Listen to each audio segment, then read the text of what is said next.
Welcome back to Horn Takes, your Texas football and baseball talk destination. I am Sean Redfern. It is Monday, and it is a bye week. I don't, I don't like the bye weeks, but I know the team needs the bye weeks, so I'm okay with the bye weeks. The bye weeks are just, you get used to looking forward to Saturday all week long for so much of this part of the year, and all of a sudden one sneaks up on you, and there's no Texas football. Man, that's a tough one. It's a tough pill to swallow, but it is what it is. We will do our Trace Otra games recap from week 9, see how we did. Then we'll get after this after action review on this Vanderbilt Commodore game. We will put that one behind us, start looking ahead towards those Florida Gators. Check us out on Twitter, TikTok, and YouTube at Horn Takes. If you just like to listen to podcasts, you can find us at Apple Podcasts, iHeart Podcasts, Spotify Podcasts, all the places where there's podcasts. We're probably there. Search for Horn Takes Podcast. If you have access to none of that, horntakespodcast.buzzsprout.com. Be able to find all the episodes there.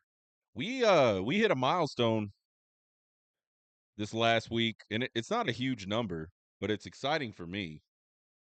We did 280 downloads just on the podcast last week. So that's pretty exciting. I think we're around I think we're like at 180, right around 180 subscribers on YouTube. We've got almost 5,000 on TikTok. We're sitting at around 700, between 700 and 800 on Twitter. I'm sure it changes daily. People follow me, unfollow me, whatever. We don't do this for money, man. I'm not trying to do this to be famous. My kids are all grown up. I like to talk Texas football. Gives me a chance, gives me something to do. So I hope you guys that do listen enjoy it. Do tell your friends. I mean, I would do it for money. Like if people want to pay me money to do this, I'll do it. Don't get me wrong.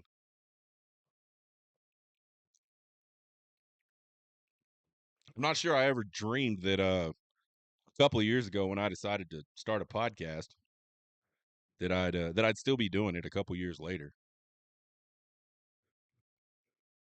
And I lose money on this. Honestly, I pump money. I don't make any. I make 0 cents off of any of this to this point, and it costs money to host podcasts. It costs money to have the equipment. Whatever. But I enjoy it. I have a blast doing it. I hope you guys like to listen to the show. If you don't, that's fine too. Nobody's perfect. Y'all can't help it. Y'all can't help that there's just something wrong with y'all. I'm just messing. Let's check out these Trace Ultra games for week 9. Headed in, we were 18-3. Really good record. We had our one down week where we lost 2 out of the 3, but other than that, we've been doing really well. We've either been undefeated during the week or just had one loss. So for those of you that don't know, on Trace Ultra games, I'm always trying to pick ranked games. I'm trying to pick games, even if they may not be ranked, but they're exciting type games. Like at the end of the season, Army Navy will be one we pick, and they're likely not going to both be ranked. So we look for those interesting matchups, those key type games, ones we think are going to be close. But if there's ranked games, like those would be some of the ones we pick. But I feel like we don't really pick gimmies ever. And this one was probably a gimme. I feel slightly bad about this one. Number 12 Notre Dame at number 24 Navy. Notre Dame sitting at 6-1. Navy at 6-0, 4-0 in conference, looking to stay unbeaten. Would have been a massive win for the Navy midshipmen. Look at them on paper, not too dissimilar of a type of team than Notre Dame. But man, we just knew none of that was going to matter. Navy has not played anybody all season.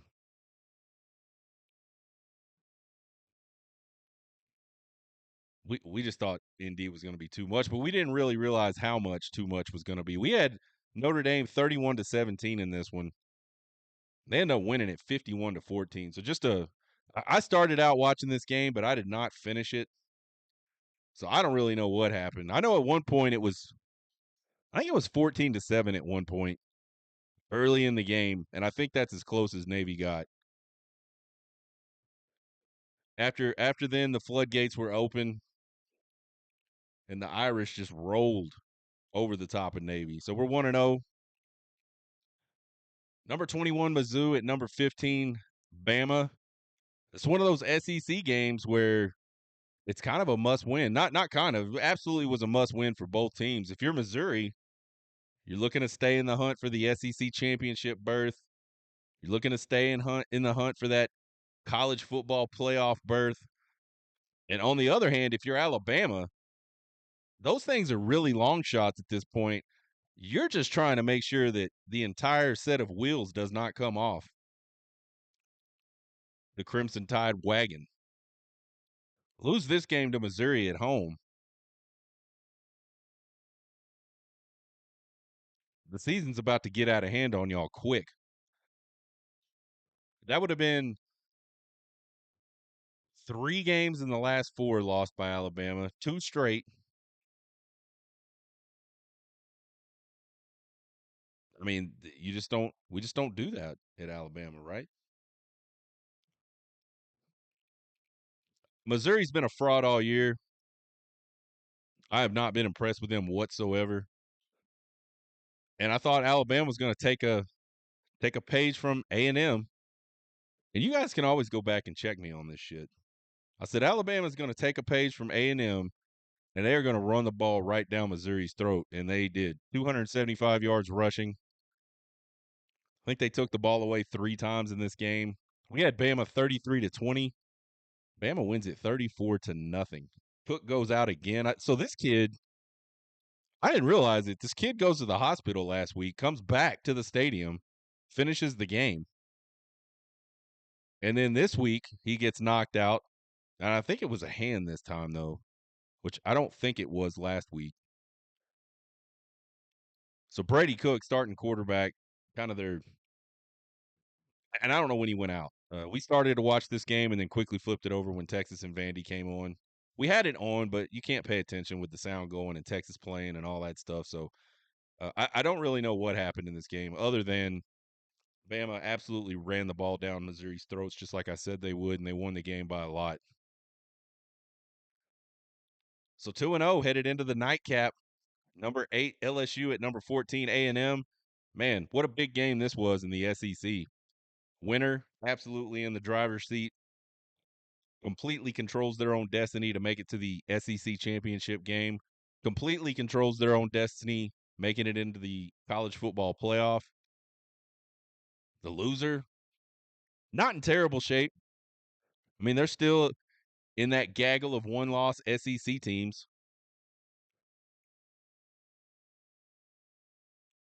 That's a tough little field to navigate. All those one-loss teams. There's a lot of good teams in that one-loss team bunch. We said we thought this one would come down to whether Aggie could run the ball and could protect Connor Wegman. And if they couldn't, we didn't see him win in this game. Because LSU does not give up a ton on the ground. LSU really good at getting after the passer. One of the best in the country with 24 sacks headed in. And for the first half of this game, that's absolutely what happened. LSU really, really made it hard on Connor Wegman, really made it hard on that Aggie offensive line in that running game. They couldn't do shit. And then Aggie comes out with the third quarter curveball, brings in Marcel Reed, and LSU cannot defend the zone read. I mean, not even a little bit. It was like it was like a blink of an eye, and A&M is in the lead of this game, and they were getting beat bad. So I mean, kudos to Mike Elko. He rolled the dice. I don't know that he had. I mean, you got to be careful with those quarterbacks. But I don't know that he had too much of a choice but to try something. What was happening just was not working in that game. And I mean, now he looks like a genius, and everybody thinks he's the greatest fat guy that's ever lived. If you recall, the a lot of the A&M fans really went after his weight after the Notre Dame loss. I don't know what his weight has to do with any of it, but now he's a genius fat guy. I was really shocked though that LSU had. I mean, they had like no answer for it at all. So it'll be interesting to see, you know, what does Texas A&M do at quarterback on Saturday in South Carolina, and how big of a surprise was that for LSU, or how much of it was just something A&M's been working on and improved in practice? I honestly don't know, because we've seen Marcel Reed before, and he hasn't been. I mean, I wouldn't say he's been terrible, but he's been limited. Like, he's limited in the passing game, and teams really weren't. He really wasn't hurting a lot of teams with his legs. We had LSU 27-23 in a tight one. A&M gets it done 38-23. So we're now 20-4 on the season for our Trace Otra games, 2-1 on the week. Now we'll check out 3 more games later this week. We're going to keep the show rolling, man. I've been trying to reach out and get some guests. A lot of these dudes taking the week off. I don't blame them though. Their schedules are crazy. It's not like, I mean, they do this for a living. It's not like me. They're blowing and going. So I hope those guys enjoy their time off. We'll catch them next week, the week after that. The after action review. Let's put this Vandy game to bed. Offensively, Texas had 392 total yards, 5.5 yards per play. Quinn Ewers was 27 of 37 for 288 yards, 3 touchdowns, 2 interceptions. Texas had 34 attempts on the ground for 101 yards, which is not good, 3.1 yards per carry. But the backs had 27 of those attempts for 126 yards, 4.7 yards per carry. So all of the quarterback stuff was negative runs, basically. I know Quinn got loose for about, I don't know, maybe 8 or 9 yards on one play. Other than that, every one of his attempts was a sack. 4 sacks allowed on Saturday. Not good.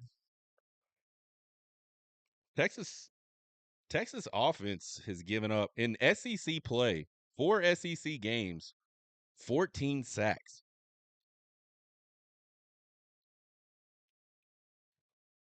Not good. 2 tip ball interceptions were the only turnovers.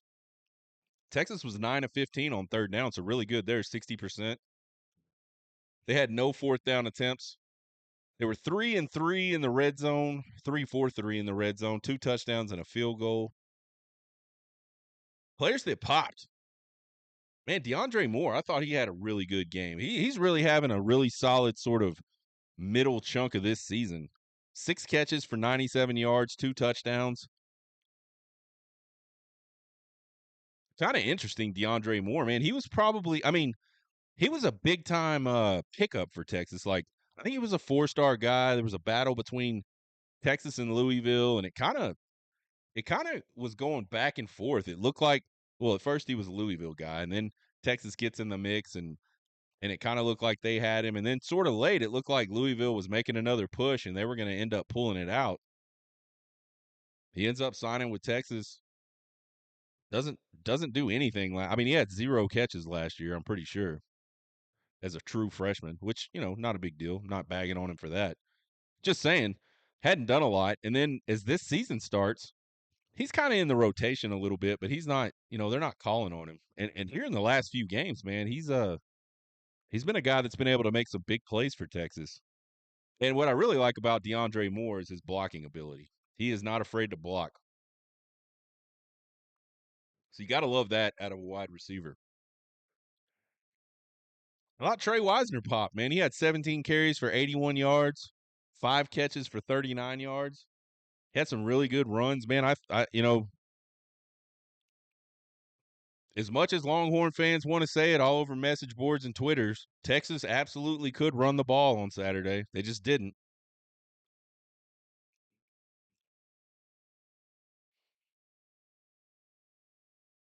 So I thought Trey Wisner, player that popped.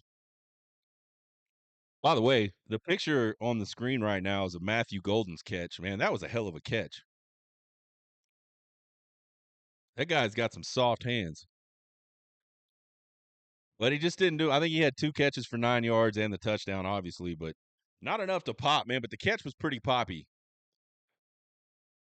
And then I think my man Quinn Ewers, man, nice bounce back of a game. We said he needed to bounce back, and I think he did, man. 27 of 37, 73% completions, 288 yards, 3 touchdowns. Did have the 2 interceptions, but neither one of those were his fault.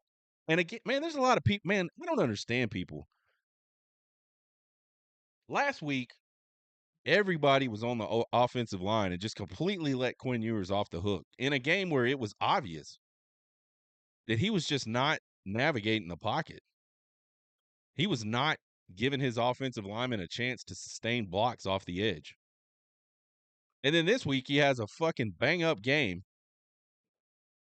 and everybody's dogging the shit out of him over 2 interceptions where there was 2 guys that literally came through untouched who were the ones that tipped the balls.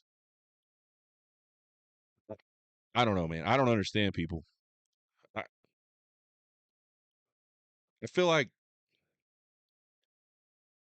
I don't know, man. I'm not trying to sound arrogant or nothing, but I feel like there's just a lot of people that watch football and want to talk about football that just don't have a clue, like what they're talking about.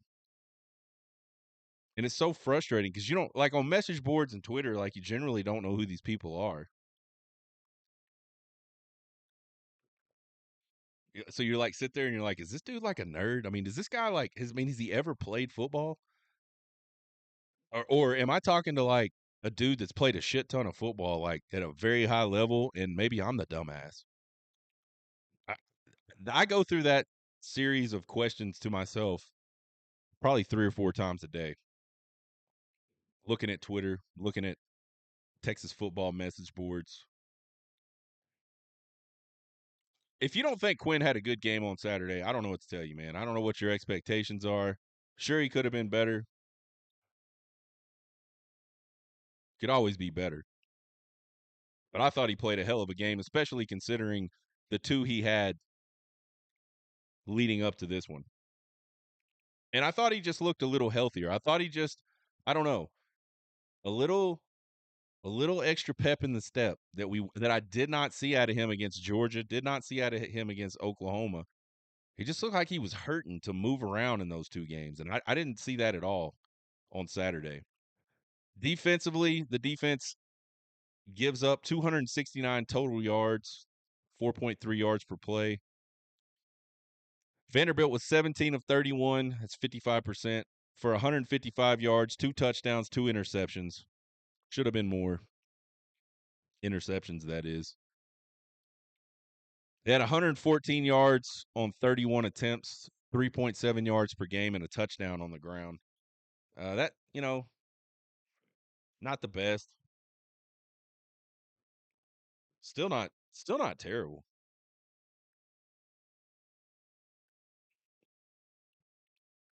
Texas mustered 0 sacks, although feel like I feel like Anthony Hill got him behind the line of scrimmage on a play, man. So I don't know. I don't know. I mean, it was close, but to me, it looked like he was behind the line of scrimmage, which should have been a sack. Either way, the official scorekeeping says 0 sacks, 2 interceptions, and a fumble for Texas, so 3 turnovers forced. Vandy was only 3 for 12 on 3rd down, 25%. That's pretty good defense right there. They were 1 of 2 on 4th down. 3 for 3 in the red zone with 3 touchdowns though, and that's a problem. I think if you look at the red zone defense for Texas over the course of the last few weeks, it hasn't been good. Now, they have been in situations where the offense put them in really bad spots. So I don't. I mean, I'm not ready to panic, but it has been a trend over the last few weeks.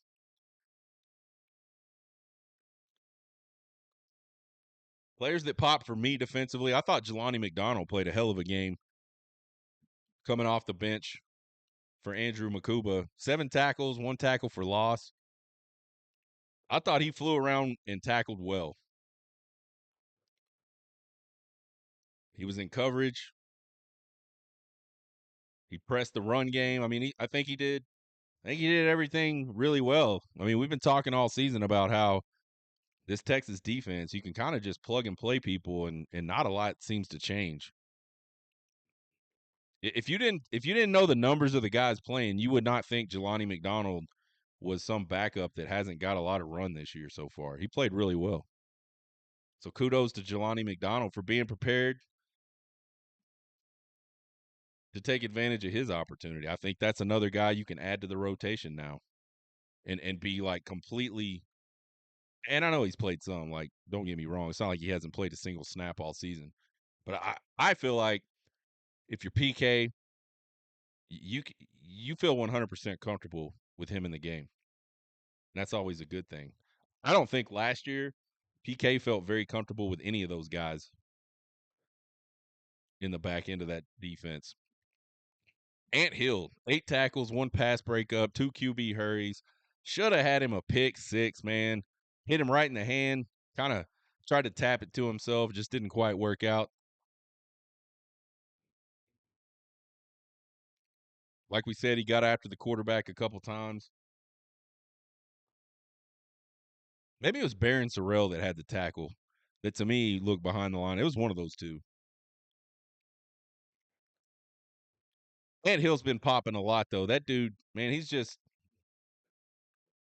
all over the football field. And then a guy that we've probably passed up on a few times this year where he could have been on this list, Michael Taft, man.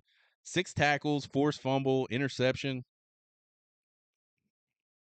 And I think we actually do talk about him a lot. I mean, that dude, he's just a wild man. He just you got to like the way that dude plays football. He is aggressive. He's kind of mean, like I like a guy that plays football like that. Special teams, 4 points for 145 yards, 36.2 yards per punt, 2 inside the 20. So I kind of mentioned drunk Sean thoughts. We talked a little bit about needing to get a punter. Like, we just need a punter. Like, I don't feel like we have an elite punter, and I still don't. But I think Michael Kearns is a little bit better. Kearns is a little bit better than I gave him credit for yesterday during drunk Sean thoughts. So we'll mark that one down as one we were wrong about.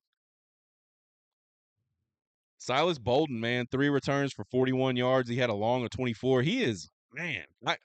We said it all last year about Xavier Worthy. He's gonna bust one. You just see it, man. He's gonna bust one. He almost busted one. I think he was one guy away from busting one yesterday. And I still think he will. I'd be surprised if Silas Bolden doesn't end up in the end zone on a punt return this year. Bird of Auburn, perfect on his kicks. He had a field goal of 40 yards, a field goal of 23 yards. 6 kickoffs, 4 touchbacks. I don't recall Vandy getting any kind of yardage on kickoffs. So special teams with special teams. I mean, it's been a kind of a meh unit like all year. It hasn't been bad generally, hasn't been like spectacular. I mean, it's just kind of been there, and I guess you could say it's just kind of been consistent. It's done what it does, which is fine. But I think that's an sort of underutilized, underlooked part of the game where you can definitely change the outcome of games on special teams, special forces rather. Officiating, man, just not a good day again. Like I don't even know. I, I don't know why I even still get mad about this, but I just cannot understand how officials are that bad. I and listen, nobody's going to believe this, and that's fine, but I'm going to say it anyway. I do not have a problem going, yep, that was a penalty against Texas. They made the right call. I absolutely 100% don't.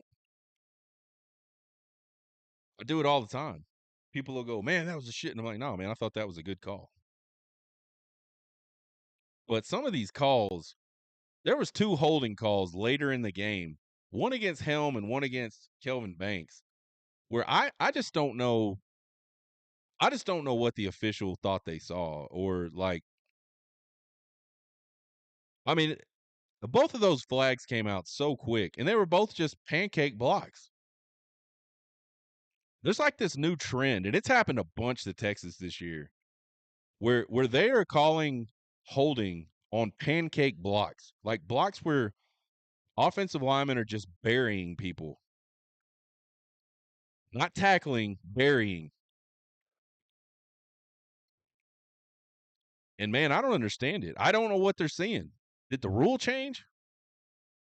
Like, are you not allowed to push people down? I don't understand. And the problem with these calls is not the problem with these calls is they do change the outcome of the game. A holding penalty is a 10-yard penalty from the spot of the foul. So you go from 1st and 10 in both of these cases. You go from 1st and 10 to 1st and 20. And 1st and 20 is really hard to freaking pick up.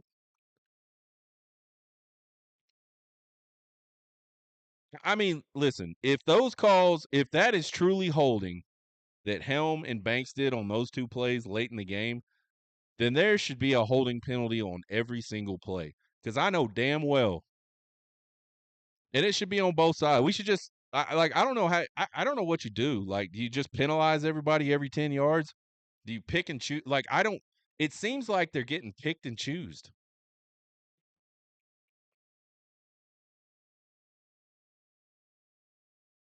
And again, not conspiracy theorying here. I'm not saying it's like a conscious choice. It's just bad. And it always goes both ways. But I think it does affect I think in the aggregate, you see this affect certain teams more during a single game. And Texas has just been on that shit end of the stick on all of these. Another missed face mask. Trey. Ryan Wingo catches a pass to the outside. The dude tackles him, rips his fucking helmet off.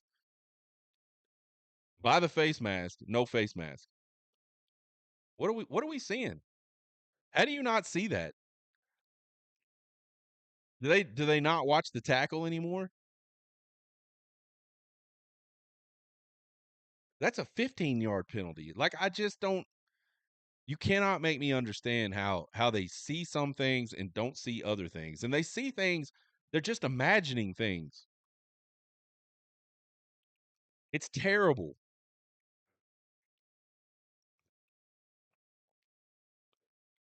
Bad spots in this game, both ways, I thought. There was a play where Jaden Blue catches a little pass out of he swings out to the wide side of the field, catches a pass, beats a Vandy defender, and he was out like a yard and a half shy, and they gave him the first down. And then there was a play later where Vanderbilt got the benefit of a terrible spot for a first down. I don't see how what's happening in college football from an officiating perspective is in any way sustainable. Like, it's like you just cannot keep being that bad and that inconsistent and expect people to care and like not question everything you do. They've got to get better. I saw a clip sometime recently from Josh Payton. I don't watch that guy's show, not because I I love what I see on Twitter, but I don't have time to watch like a whole show. He talked about this, and I talked about it that same day on this show. which nobody saw, but about a zillion people saw his show. And they have, I mean, dude, make these guys employees and hold them accountable, just like everybody else that has a job. They do college football right now the same way they do high school football. You go to a class, you learn how to officiate, and I know you got to make your way up. I'm not suggesting that these guys aren't experienced, but it's the same deal. They pick a damn group of guys, they show up to a game, they get paid for it, and when they leave, there's no accountability whatsoever. They're the first ones to run the fuck off the field when the game's over. Nobody interviews them and says, "Hey, what about this shit call?" If the coaching staff send film in and say, "Hey, check out these ass calls that your guys called on us," they just go, "Oh yeah, our bad." And it's the same dipshits every single year. I mean, is there like a shortage? I'll fucking sign up, dude. I can see.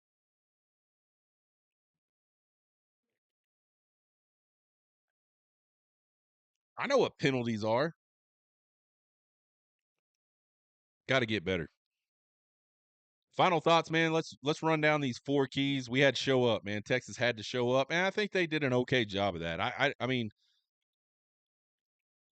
they played 4 quarters for sure. I mean, it wasn't pretty for 4 quarters, but they never sort of packed it in. I never got the sense that they thought the game was over and they just kind of were coasting. They just got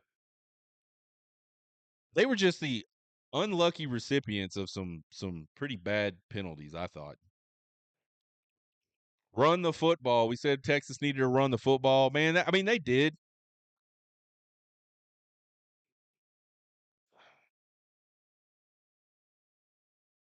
Man, this run game shit's gonna give me a heart attack. I'm gonna die because of it. That's all I'm gonna say about it right now. Protect the football. Did not do that.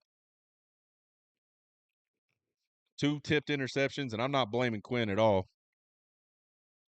I don't know there's much he could have done about either one of those interceptions, except just not throw the ball. Maybe that was prudent, maybe not. All I know is guys that aren't blocked, and they can jump high and have long arms, they're hard to throw the ball over. So I mean, you can't let dudes just run through the middle of the offensive line without touching them. They did win the turnover battle, so I mean, I guess that kind of counts as protecting the football. They were +1. Quinn Ewers, we said he's got to bounce back or Sark has to make a tough decision. I thought he had a really good game. We already said that. He climbed the pocket when he needed to. He ate the ball a couple times when he needed to. Thought he made some really nice plays downfield. A 3rd and 20 to Wingo was great. He steps up in the pocket, delivers a really nice ball on time, gives Wingo an opportunity to get a first down. Had a really nice pass to Gunnar Helm on 3rd down, 3rd and 7, 3rd and 8, something like that. It reminded me a lot of the play in that Georgia game where he didn't get the ball to Wingo quick enough. He saw it quick. He made the read, delivered the ball accurately. Gunnar Helm was able to pick up the first down. That's all Quinn Ewers needs to do. We thought Texas would win this game, but we didn't think they'd cover. We said Texas 34-20 over Vandy. Ends up being 27-24, a lot closer than we thought. Where was Drunk Sean wrong? I called Warren Roberson rather. Called him Ryan Roberson, so that's my bad. He still needs to sit. He holds too much on kick returns. We already mentioned the punting. Penalties, man. 10 penalties for 107 yards in this game.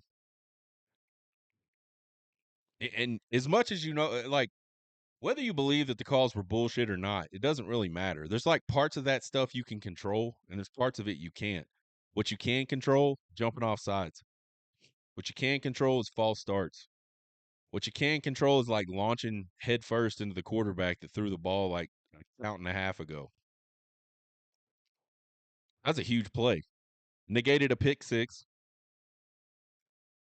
and now Vernon Broughton has to sit out the first half of the Florida game. Texas is a sloppy ass team right now. They got to clean that shit up. They got a 4-game stretch to bring it home, And they're going to have to win every single one of them if they want to play in the SEC championship game.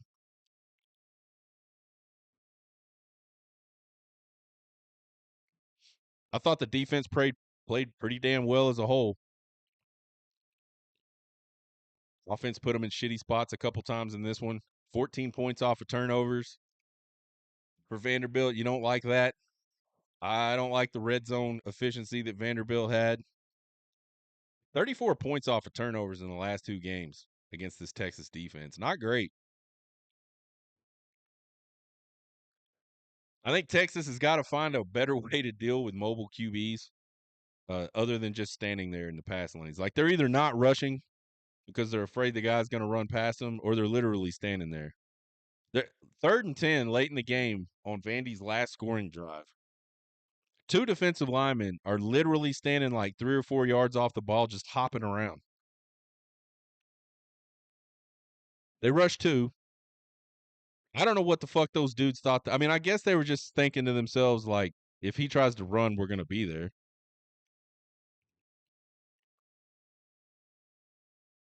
I mean, instead of him running for maybe a few yards, he threw a damn pass for a first down. I don't. You cannot give any quarterback in college football that much time because your guys can't cover that long. I don't know why. I don't know why. Like PK does not get that. These quarterbacks today, man, they're going to be perfect if you give them time to be perfect. You have to get away. You have to get in there and you have to disrupt them. That's the only way you get them out of their game and make them make mistakes. All of Pavia's interceptions in this game, the 3 he threw, all pressure. Couple leaky runs early, one for that touchdown by Pavia, but other than that, man, I thought the defense played really good. I thought like Alfred Collins played a really, really good game. I think he's starting to get it. Offensively, man, I think you got to clean up the pass protection. This untouched blitzer thing, when you're standing right in front of the guy that comes through and you just completely move out of his way, that's got to stop. It it led to a sack. It led to 2 Texas turnovers. Like I just don't understand. I don't understand what the philosophy is of don't block the guy that's literally running right, trying to run right through me. Like I'm not even touch him. I'm just going to turn and look at somebody else.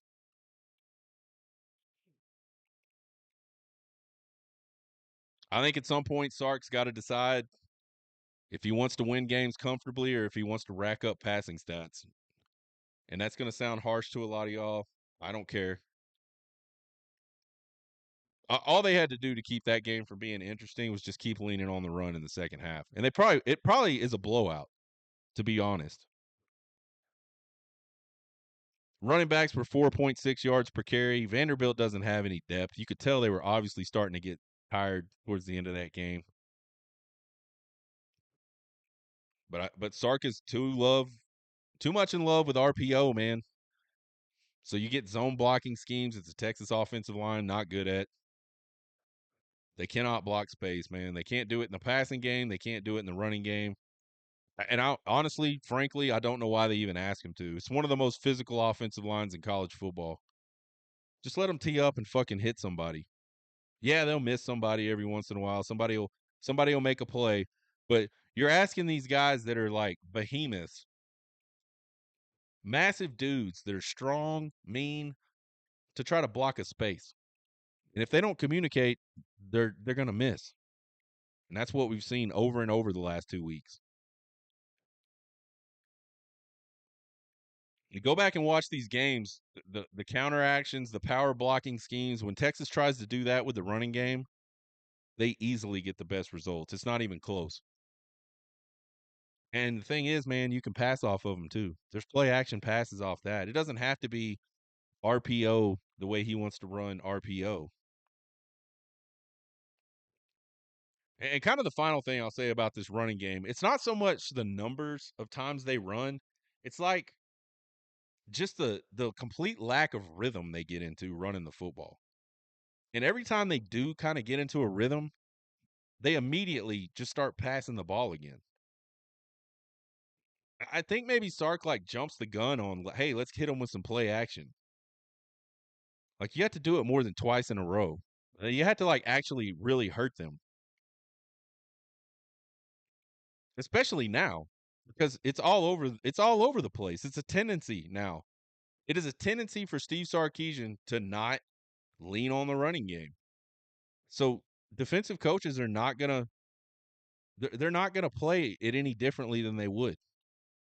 Okay, you got two. You picked up a first down on 2 rushes. You're probably throwing it this down, so I don't care. That's the mindset now. And until he starts to hurt people with it, that's going to be the mindset.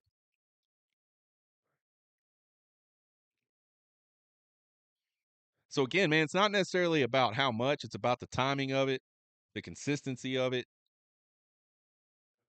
the stretches they go without trying to do it.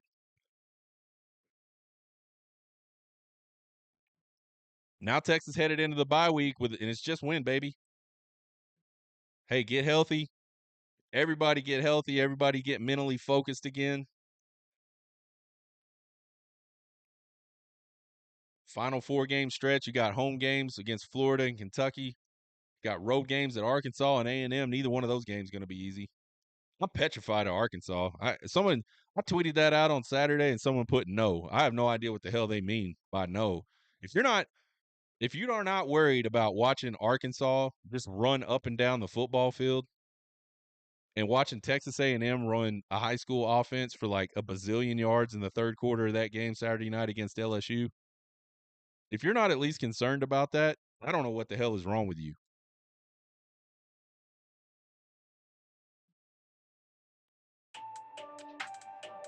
We will be back on Tuesday. We'll have Trace Texas topics. I'm probably going to break it up like I did the last bye week, one topic a day. We'll try to make a little bit of sense out of this SEC. I don't know what you call it, like this mess of teams at the top of the SEC all battling it out, trying to figure out who's going to be in the SEC championship game headed down the stretch. You can find us on Twitter, TikTok, and YouTube at Horn Takes. Give us a subscribe, give us a follow. Won't cost you guys a thing, but we sure appreciate the support. You can email me at horntakespodcast@gmail.com with all your questions, comments, concerns, and criticisms. I love them all. You guys have a good one. Get hooked.